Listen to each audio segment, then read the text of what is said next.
بسم الله الرحمن الرحيم الحمد لله رب العالمين الصلاة والسلام على سيد المرسلين وعلى آله وصحبه أجمعين وتتعلم وتعليم وتذكر وتذكير النفع والانتفاع والإفادة والاستفادة والحث على التمسك بكتاب رسوله صلى الله عليه وآله وسلم والدلالة على الهدى ابتغاء مرضاته وثوابه وقربه سبحانه وتعالى.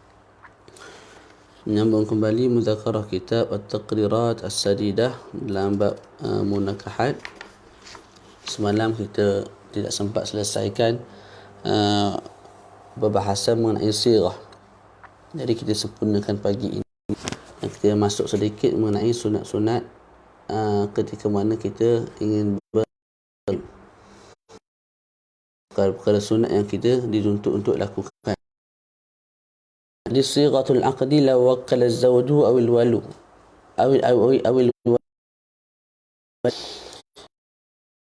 akad bila mana seorang suami mewakilkan orang menikah atau seorang wali mewakilkan orang lain mengijab qabul nikah, mengijab nikah, ataupun sirah akad bila mana suami dan wali mewakilkan orang lain untuk menerima dan juga mengijab nikah, akad nikah.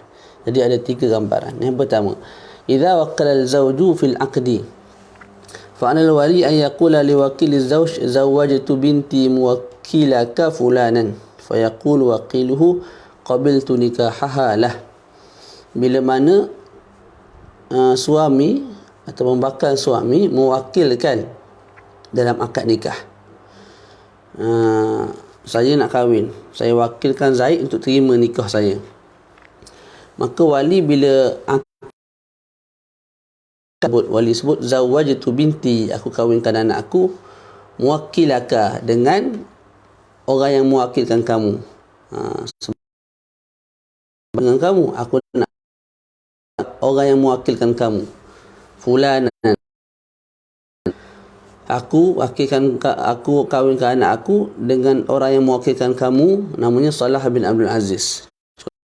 Yaqul wakiluhu, Zaid yang merupakan wakil kepada saya menyebut qabiltu nikahaha lah, aku terima anak perempuan kamu ini, ataupun aku terima nikahnya lahu, bagi pihak dia itu kembali kepada saya lah. Maknanya Zaid tu menerima nikah untuk saya.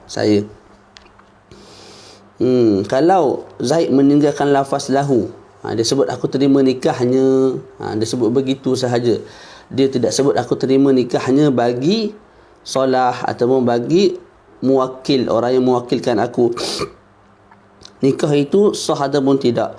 Fa in taraka lafzatu lahu lam yasih an-nikah wa in nawa muwakkilahu li anna ash-shuhuda la tila'a ala lahum ala niyyatihi. Maka tidak sah nikah sekalipun wakil itu berniat aku terima nikahnya itu ialah bagi pihak orang yang mewakilkan aku, bagi pihak saya Salah. Ketika itu juga tidak sah kerana saksi tak tahu apa yang bermain dalam hati si wakil itu. Ya, wakil memang niat aku terima nikahnya bagi pihak saya, bagi pihak mewakil, tapi orang sekeliling ataupun syahid tidak tahu apa yang bermain di hati, dalam hati si wakil itu, maka tidak sah. Itu gambaran pertama. Gambaran kedua, idza wakkala al-wali fil aqd fa 'ala wakil wali ay yaqula li zawj zawajtuka binta fulanin muwakkili fa yaqbalu az-zawju. Kalau wali pula yang mewakilkan dalam akad, wali yang mewakilkan dalam akad. Contoh, saya ayah kepada Fatimah, saya wakilkan orang lain untuk ijab akad nikah bagi pihak Fatimah. Saya wakilkan orang lain, saya tidak akad nikah tu, saya suruh orang lain. Ketika itu wakil saya, contoh wakil saya nama dia Muhammad, wakil saya bila mana dia ijab akad nikah dengan bakal suami anak saya tu, tak wakil saya sebut apa? Zawajtuka binta fulan, aku kahwinkan kamu anak Salah bin Abdul Aziz, Fatimah lah. Muwakili, yang mana Salah bin Abdul Aziz itu ialah merupakan mewakili orang yang mewakilkan aku untuk menjadi wali. Lepas tu suami pun fayaqbalu zawj, suami pun sebut qabiltu nikahaha, aku terima nikahnya. Boleh? Okey. Yang ketiga, dua-dua wakilkan. Idza wakala kullu minal wali waz zawji fa ala wakilil wali ay yaqula li wakiliz zawj. Saya wali Fatimah, saya wakilkan orang lain untuk ijab nikah, ijab akad. Tak. Bakal suami Fatimah juga mewakilkan orang lain untuk terima nikah. Jadi macam mana sirah yang sepatut digunakan? Wali kena sebut, wakil bagi wali kena sebut zawajtu fulanan muwakilaka binta fulanin muwakili. Aku kahwinkan Muhammad, aku kahwinkan contoh siapa dia? Aku kahwinkan fulan, yang fulan ni merupakan wakil bagi kamu. Sekarang ni wakil bagi saya sebagai wali. Saya wali, saya wakilkan orang. Orang yang saya wakilkan tu akan sebut kepada wakil bagi pihak suami. Dia sebut apa? Zawajtu, kahwinkan fulan muwakilaka. Contoh sebut bakal suami Fatimah tu, kita sebut namanya Ahmad. Aku kahwinkan Ahmad muwakilaka, orang yang mewakilkan kamu, binta fulan, anak kepada Salah, Fatimah anak kepada Salah, yang mewakili, yang Salah tu merupakan wakil kepada aku, orang yang mewakilkan aku, orang yang mewakilkan aku. Fa yaqul waqilu zawj, wakil bagi suami pula sebut qabiltu nikahaha, aku terima nikahnya, lahu bagi pihak orang yang mewakilkan aku. Mudah je sebenarnya benda ni. Okey, kemudian kita berpindah kepada nikah syigar. Nikah syigar, apa nikah syigar? Nikah secara pertukaran. Zawajtuka binti bi syarti an tuzawwijani bintak. Aku kahwinkan anak aku dengan kamu dengan syarat kamu kahwinkan anak kamu dengan aku. Itu haram. Kita letak syarat. Maknanya kalau dia tak nak kahwinkan anak dia dengan kita, kita tak nak kahwinkan anak kita dengan dia ataupun dengan anak dia. Tak boleh yang tu. Nikahul mut'ah. Ni sebenarnya Syekh pun tak sempurnakan lagi ni dalam kitab ni. Sebabnya kitab ni dalam tashih lagi. Tapi sebab kita dah baca dengan Syekh, kita berani untuk muzakarah lah. Jadi kalau ada kesilapan yang kita buat, minta tolong tegur lah. Nikahul mut'ah. Apa nikah mut'ah ni? Perbahasan yang baru. Nikahul mut'ah huwa tawqitu aqdin nikah wa huwa haram. Tawqit apa? Kita letak waktu untuk akad nikah itu. Hukumnya haram. Hukumnya apa? Haram. Lima rawa az-Zuhri bi sanadihi ila Ali bin Abi Talib annahu qala amarani Rasulullah sallallahu alaihi wasallam an unadiya bin nahyi anil mut'ah wa tahrimha ba'da an amaraha biha. Dalil pengharaman ialah dengan apa yang telah diriwayatkan oleh Az-Zuhri dengan sanad beliau kepada Sayyidina Ali ibn Abi Talib annahu qala, sesungguhnya Ali ibn Abi Talib telah berkata, amarani, telah memerintahkan kepada aku oleh Rasulullah, maknanya Rasulullah SAW telah memerintahkan Sayyidina Ali bin Abi Talib untuk apa? An unadiya bin nahyi, untuk aku menyeru manusia mengatakan larangan nikah mut'ah dan haramnya nikah mut'ah. Maknanya Rasulullah aku bagi tahu orang lah pengharaman nikah mut'ah dan juga larangan untuk nikah mut'ah. Selepas benda tu dibolehkan. Begitu, mudah-mudah je. Boleh tak? Tu jadi haram nikah mut'ah. Nikah mut'ah ni nikah dalam waktu satu tempoh. Aku nikahkan kamu dengan anakku selama seminggu. Haram. Wa huwa haramun ma'a adam masjid, haram satu hal dah dan juga tidak sah. Sebab tak semua benda haram tu tidak sah. ada benda haram tapi sah, macam kita wuduk dengan air curi, sah wuduk tu, tapi haram sebab air curi. Kat sini haram perbuatan itu dan juga tidak sah, maknanya akad nikah tidak sah. Itu pun kalau disebut waktu dalam akad, aku nikahkan anak aku dengan kamu dengan mas kahwin RM1,000 selama sebulan tunai. Selama sebulan tu diletakkan dalam akad. Kalaulah mereka sepakat sebelum daripada akad tu nak kahwin selama sebulan sahaja, lepas sebulan nak bercerai, ketika akad tidak disebut lafaz sebulan, sah. Ataupun tak ada persepakatan pun, tak. Macam yang berlaku hari ni, suami isteri kahwin, tak dan seminggu bercerai. Tapi tidak ada disebut dalam akad nak kahwin seminggu, tapi disebabkan pergaduhan, tidak serasi dan sebagainya, akhir sekali bercerai. Tak, yang itu tidak ada masalah. Pernikahan kekal dikatakan sah. Tak, yang ni disebut dalam akad tu. Disebut dalam akad nak kahwin seminggu, yang tu jadi haram. Allahumma salli ala Muhammad. Wa yulzamul zawju al-mahra. Okay, kalau dilakukan juga pernikahan itu, tak, dan berlakunya persetubuhan, kita sebut suami wajib bayar mahar. Wajib juga bayar mahar. Sebab apa? Dia dah menyetubuhi seorang wanita. Wa yunsabu waladuhu minhu. Kalau ada anak, anak tu pun bin kepada lelaki tu. Jadi perkahwinan itu tidak sah. Tapi bila berlaku juga, kita sebut suami bila dah setubuh dengan, ataupun lelaki bila dah setubuh dengan perempuan tu, wajib bayar mahar. Kalau ada anak, anak tu bin ke dia juga. Wa yazamaha al-iddah. Kemudian contoh dipisahkan disebabkan perkahwinan tidak sah, perempuan itu juga ada iddah. Wala hadda fi. Adakah dihadkan? Adakah dihad? Maknanya dihududkan. Dihudud, disebat. Sebab bila tidak sah, namanya apa?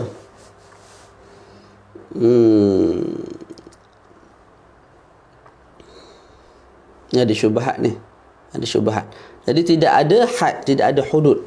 Sebab apa tidak ada hudud? Sebab ada ikhtilaf ulama, ada syubhah. Dan hudud tertolak dengan syubhah. Hudud tertolak dengan syubhah. Syubhati ikhtilafil ulama fihi wa in ulima fasaduhu qabla al-aqdi. Kerana syubhat ikhtilaf ulama padanya daripada nikah mut'ah itu. Sekalipun diketahui fasadnya nikah itu sebelum akad. Jadi orang tu tahu dah nikah mut'ah tak boleh, tapi buat juga. Lepas tu berlaku persetubuhan, kekal tidak dihad. Lebih-lebih lagi lah, tak, kalau orang tu tak tahu hukum nikah mut'ah, kemudian bernikah, kemudian bersetubuh juga, tidak dikenakan had, mana tak disebat lah, tak dikenakan had hudud. Wala hadda fihi in uqida biwaliyin wa syahidan. Tidak dihad itu kalau ketika akad itu ada wali dan juga ada dua saksi. Ada wali dan juga dua saksi. Tu. Selesai. Itu berkait dengan sirah. Kita berpindah kepada sunat dalam nikah. Mudah je. Bab sunat nikah. Bab sunat-sunat nikah. Kahwin. Yustahabu fil mankuhat salun minha. Disunatkan yang kita nak kahwin. Habu fil nikah, perkahwinan itu sendiri. Sekarang ni nak bincang disunatkan pada orang. Kita sunat cari orang yang lagu mana? Tak, sunat cari orang lagu mana? Yustahabu fil mankuhati khisalun minha. Disunatkan, dituntut untuk kita cari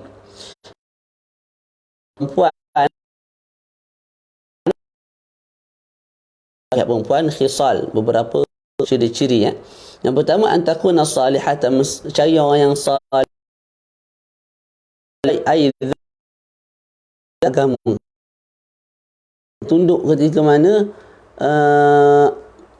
berlalu di depan orang tua, kemudian berpakaian tidak menutup aurat dan tak solat. Itu tak baik dalam syarak.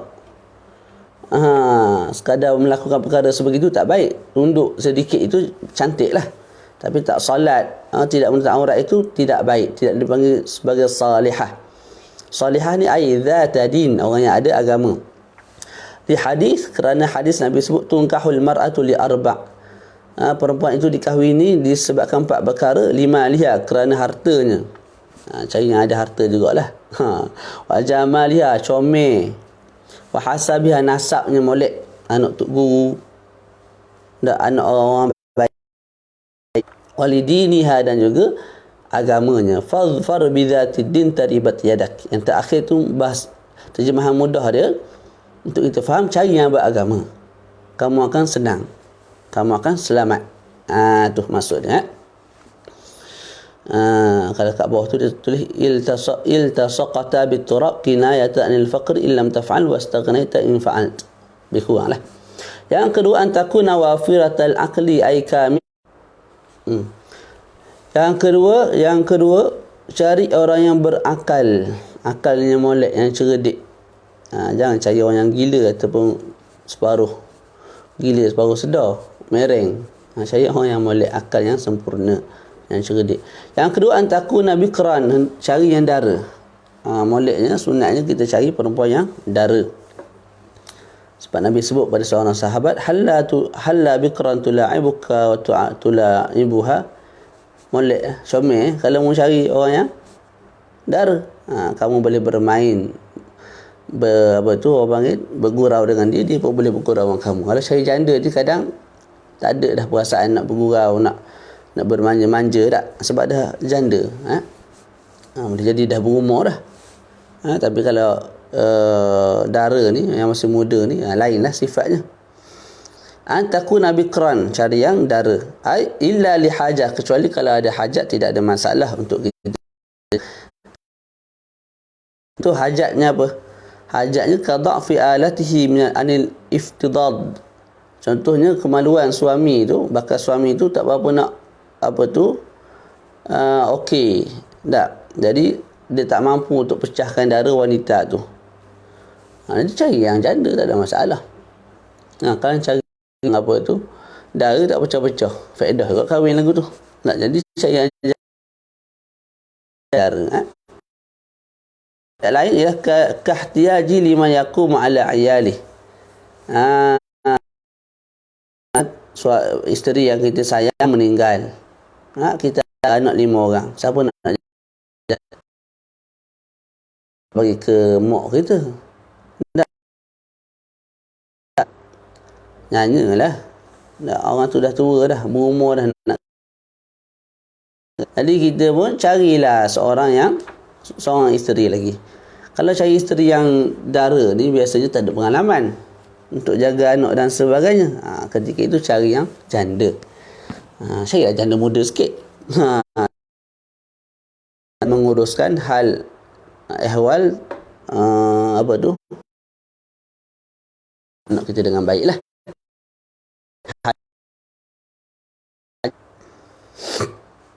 Yang nombor 4, Baligatan, cari yang dah balik. Jangan cari budak kecil, cari yang dah balik. Kecuali lah ada maslahat. Nombor 5, antakuna walu dan beranak. Nak tahu kuat beranak ni, tengok dia punya saudara mara dia. Wa yu'rafu dzalika qaribiha, kakak dia, maksudnya dia. Kalau anak jenis 11 12, Allah jenis walud, kuat beranak juga. Wadudan ni orang yang manja, yang manja, yang manja lagu tu. Itu wadud. Jadi dalam sebuah hadis Nabi sebut tazawwajul waduda al-waluda. Kamu wahai lelaki dengan orang yang manja, yang manja,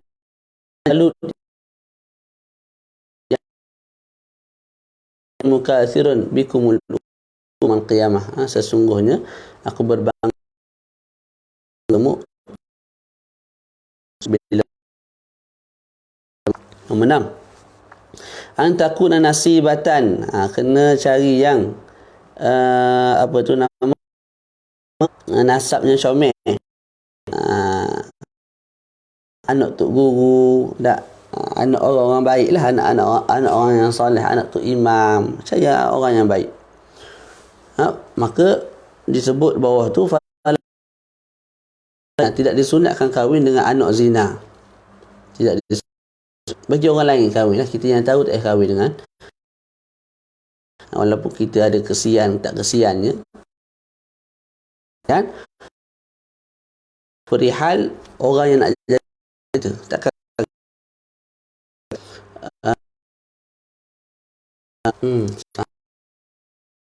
kena beli internet besar sikit ni. Jadi tidak disunatkan kahwin dengan anak zina. Tak, sebab dia nak jadi mak kepada anak-anak kita. Tak sesuai lah kita cari mak yang mudah berkata. Atau binti fasik. Fasik. Tak sesuai kita jadikan isteri. Amisluha al-laqitah, anak jumpa. Perempuan tu perempuan yang dijumpai. Dia besar kita kahwin dengan dia, tidak disunatkan. Wa man la yu'raf laha abun, seorang perempuan yang tidak diketahui siapa ayah dia. Jadi yang tidak sempurna nasab itu tidak disunatkan kahwin dengan mereka. Li hadis sebab di nutafa wa ankihu ilaihim, pilihlah untuk kamu tabur benih-benih kamu orang yang sesuai dengan kamu dan kamu kahwinlah dengan mereka.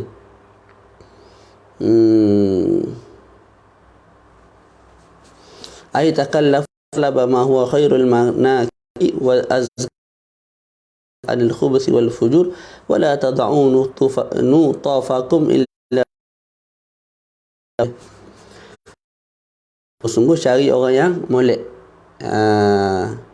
orang yang jauh daripada keburukan, daripada zina, daripada kefasikan. Jangan kamu letakkan anak benih yang ada pada diri kamu tu pada tanah-tanah asal-asal yang kotor, yang jijik, begitu maksud dia. Dzata qarabatin ka bintil am wal amah wa bintil khali wal khalah illa li maslahatin. Yang ketujuh, jangan kita kahwin dengan sepupu dekat. Itu panggil qarabatu qaribah. Zata qarabatin qaribatin. Jangan kahwin dengan kaum kerabat yang dekat. Sepupu kita. Tidak disunatkan. Sebagian ulama kata alasannya ialah takut melemahkan syahwat. Sebab sepupu kita tu sama duduk dengan kita. Tak. Kita pergi ziarah dia sama. Jadi sama tengok ni rasa tak berapa nak erang lah. Erang tak mari. Bila tak mari, syahwat tak berapa nak ada. Bila bersama tu, anak tu dia membangi tidak berapa nak sihat. Kecil lah, kurus dan sebagainya. Oleh sebab itu tidak disunatkan kita kahwin dengan kaum kerabat yang rapat. Tapi kalau kaum kerabat yang jauh, disunatkan. Fal aula, lebih aula dzatu al-qarabatil ba'idah. Kaum kerabat yang jauh. Contohnya apa? Kaum kerabat yang jauh, ka binti ibnil am, ka zawaj min sayyid amil ab. Cicit. Tak sabit dengan cicit. Sepupu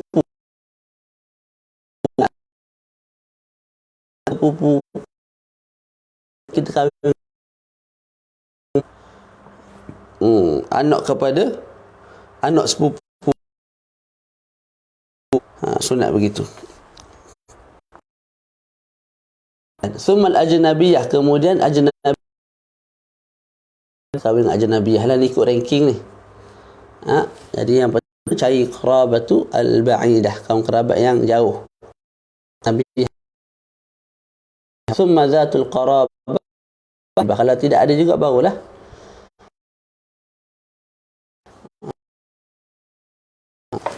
tapi boleh jadilah ada untuk kita kahwin dengan sepupu. Mana sepupu mungkinlah boleh jadi faktor untuk dikatakan kembali sunat kita kahwin dengan dia. Allah Allah.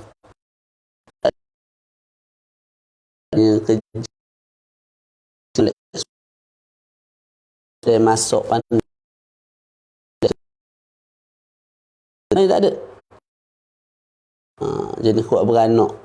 Anak mak dia saja dah 18 orang. Dia nak cari orang lagu tu susah dah. Tapi muskilah dia pada satu tempat, iaitu dia tu sepupu kita. Kita sebut sunat lah insya-Allah. Berkumpul pada dia kecuali satu tadi. Nombor 8, an yakuna qad ra'a wajaha wa qaffaiha. Cari perempuan yang kita telah tengok mukanya dan tapak tangan dan juga belakang tangannya. Jangan kahwin dengan orang yang kita tak pernah tengok. Tak, cari wanita yang pernah kita tengok. Fa in lam yatayassar lahu ba'atha man yata'ammaluha wa yasifaha lah. Kita dah bincang dah sebelum ni. Hukum akan melihat perempuan untuk kita berkahwin dengan dia. Kalau senang untuk kita tengok dia, kita utus seorang perempuan pergi tengok macam mana perempuan yang kita nak kahwin dengan dia tu. Rupanya lagu mana, baunya macam mana, bau ketiak, bau mulut. Kita suruh dia. Lepas tu datang jumpa kita, sifatkan kepada kita. Nombor 9, alla yakuna ma'aha waladun min ghairihi illa li maslahah. Kita cari seorang bakal isteri yang tidak ada anak daripada orang lain. Tidak ada anak daripada orang lain. Memang baru nak cari tempat lain. Habiskan sikit lagi ni. Jadi tidak disunatkan kita kahwin dengan seorang perempuan yang dah ada anak. Kita cari yang betul-betul dara lah, yang tidak ada anak lagi, ya. Kecuali ada maslahat. Nombor 10, an takuna jamilatan urfan. Cari yang comel pada sudut uruf. Kat di tempat itu mengiktiraf wanita tu comel, cantik. Indar Ramli, itu di sisi Imam Ramli. Makna orang-orang yang pernah berurusan dengan perempuan tu, dia, bila kita tanya dia orang kata molek lah, muka comel. Tu di sisi Imam Ramli, kecantikan itu diambil iktibar dengan uruf setempat. Tapi Imam Ibnu Hajar disebut au bihasabi tab'ihi, berdasarkan tabiat kita. Kalau kita tengok comel, walaupun orang lain tak anggap comel, sunat kita kahwin dengan dia. Kalau kita ikut Imam Ramli, kita tengok tak comel, masyarakat kata comel, sunat juga kita kahwin. Kalau sebaliknya, kita tengok perempuan tu comel, masyarakat sebut tak comel, maka tidak disunatkan kita kahwin. Sebab tak comel di sisi uruf. Tapi di sisi Imam Ibnu Hajar, dia kata tak, berdasarkan diri kamu. Kalau kamu tengok dia comel, tak, maka kahwin dengan dia. Sunat. Sekalipun orang lain anggap dia paling huduh kat tempat tu. Wa tukrahu bari'atul jamal hatta la tatakabbar alaihi bi jamalihal albari wa tumaddu ilaihal a'yun ghaliba. Dan tidak disunatkan kita kahwin dengan, ataupun makruh, kita kahwin dengan orang yang comel terlampau-lampau, melampau-lampau, ratu. Makruh. Sebab apa? Dibimbangi dia takabur kecantikan, dan kita tak berapa handsome kita. Tak, walaupun saya handsome tapi orang lain. Tak, saya masukkan ni lelaki lain. Boleh tak? Tak berapa nak handsome. Perempuan tu pula cantik. Tak. Jadi perempuan tu takabur kita lah, kamu kalau aku cerai. Kalau kamu cerai, aku pun sejuta lelaki beratus nak kahwin dengan aku sebab aku cantik. Lepas tu dia berbangi juga orang duk pandang bini kita. Jadi nak cari yang cantik boleh, tapi yang terlalu cantik. Tak. Nombor 11, antakuna khafifatal mahari. Maharnya sedikit. Ini Nabi iktiraf. Jadi bila Nabi iktiraf, adat-adat yang mengatakan mahar yang banyak itu menunjukkan ke atas kemuliaan perempuan, tertolak secara total lah. Bukan kita nak murahkan anak kita. Kita bukan berniaga sekarang ni.